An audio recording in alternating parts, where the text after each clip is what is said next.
Bismillahirrahmanirrahim. Assalamualaikum warahmatullahi wabarakatuh. Alhamdulillahi hamdan katsiran tayyiban mubarakan fih kama yuhibbu rabbuna wa yardah. Ashhadu an la ilaha illallah wahdahu la syarikalah wa ashhadu anna Muhammadan abduhu wa rasuluh. Allahumma salli wa sallim wa barik wa an'im ala abdika wa rasulika Muhammadin wa ala alihi wa sahbihi ajma'in. Ya ayyuhalladzina amanu kutiba alaikumus siyam kama kutiba alal ladzina min qablikum la'allakum tattaqun. Amma ba'du.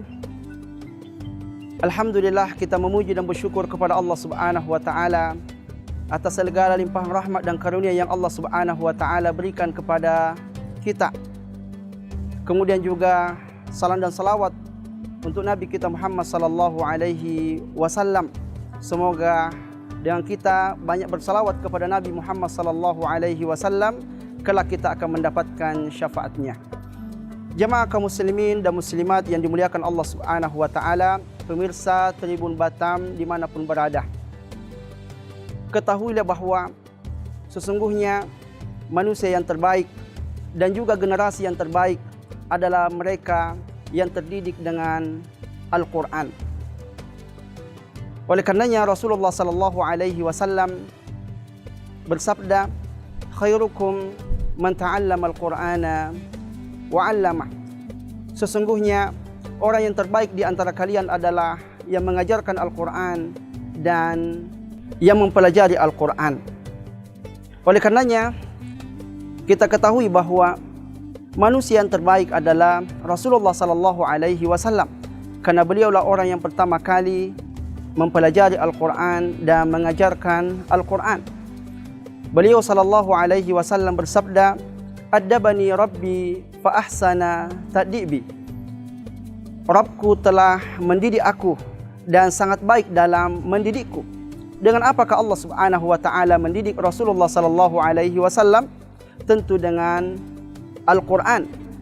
Di antara contohnya, Rasulullah sallallahu alaihi wasallam pernah ditegur oleh Allah Subhanahu wa taala ketika beliau mengabaikan seseorang yang buta yang datang ingin mencari petunjuk dari Rasulullah sallallahu alaihi wasallam dengan surah Abasah. Lalu kemudian Rasulullah sallallahu alaihi wasallam tersadar dan bertaubat kepada Allah Subhanahu wa taala dan memperbaiki adabnya kepada sahabat yang buta tersebut. Maka sungguh akhlak Rasulullah sallallahu alaihi wasallam adalah Al-Qur'an. Rasulullah sallallahu alaihi wasallam atau Aisyah radhiyallahu taala anha pernah ditanya tentang akhlak Rasulullah sallallahu alaihi wasallam, maka Aisyah menjawab, kana khuluquhu Al-Qur'an. Adalah akhlak Rasulullah sallallahu alaihi wasallam Al-Quran. Begitu juga generasi yang terbaik adalah generasi sahabat Rasulullah sallallahu alaihi wasallam yang dididik langsung oleh Rasulullah sallallahu alaihi wasallam dengan Al-Quran. Allah Subhanahu wa taala dan Rasulnya memuji mereka. Allah Subhanahu wa taala berfirman, "As-sabiquna al-awwalun minal muhajirin wal ansar walladzina ittaba'uuhum bi ihsan radhiyallahu anhum wa radu an." Orang-orang yang terdahulu masuk Islam dari kalangan kaum muhajirin dan ansar dan orang-orang yang mengikuti mereka dengan perbuatan baik, Allah ridha kepada mereka dan mereka pun ridha kepada Allah Subhanahu wa taala. Kenapa mereka ridha? Karena mereka senantiasa terdidik dengan Al-Quran. Juga Nabi sallallahu alaihi wasallam bersabda, khairul quruni qarni summa alladhina yalunahum summa alladhina yalunahum. Sebaik-baik generasi adalah generasiku, kemudian generasi setelahnya, kemudian generasi setelahnya. Oleh karenanya, jemaah yang dimuliakan Allah Subhanahu wa taala, segala hal yang terkait dengan Al-Quran itu semuanya menjadi mulia, semuanya menjadi yang terbaik. Ketika Al-Quran berhubungan dengan waktu, maka waktu itu menjadi waktu yang terbaik. Seperti Lailatul Qadar, malam yang terbaik karena padanya lah Al-Quran itu turun. Begitu juga bulan Ramadan menjadi bulan yang terbaik karena Al-Quran turun pada bulan Ramadan. Dan ketika Al-Quran terkait dengan tempat di mana Al-Quran itu turun, juga tempat tersebut menjadi tempat yang terbaik, yaitu Makkah dan juga Madinah. Oleh karenanya jemaah yang dimuliakan Allah Subhanahu wa taala, bagaimana cara kita membentuk generasi Qurani? Maka dalam hal ini mari kita simak bagaimana penjelasan sahabat Abdullah bin Mas'ud yang dididik langsung oleh Rasulullah sallallahu alaihi wasallam sehingga sahabat-sahabatnya menjadi generasi Qurani. Sahabat Abdullah bin Mas'ud berkata, "Kana ar-rajulu minna idza ta'allama 10 ayatin minal Qur'an lam yujawizuhunna hatta ya'rifa ma'ani aw ya'mal bihinna."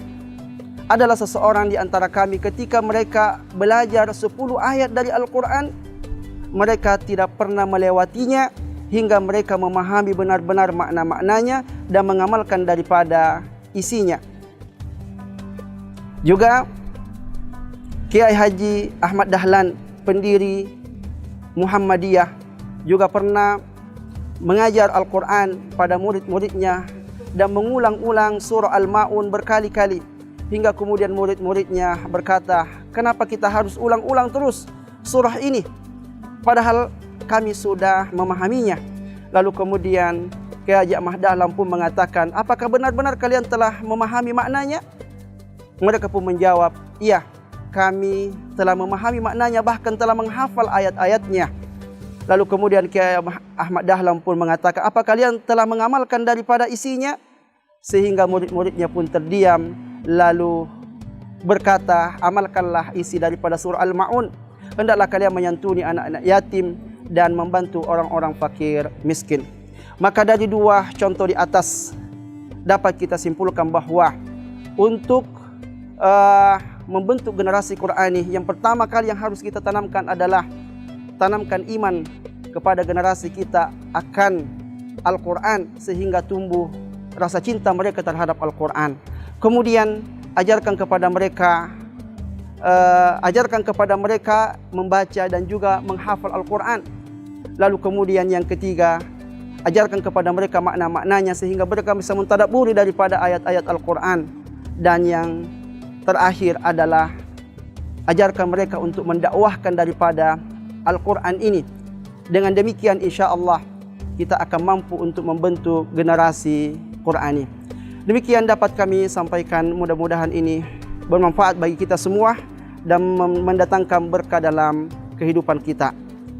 Kami dari MUI Batam bersama Tribun Batam mengucapkan selamat menjalankan ibadah puasa 1443 Hijriah. Semoga Allah Subhanahu wa taala menerima amal ibadah kita. Demikian, wassalamualaikum warahmatullahi wabarakatuh.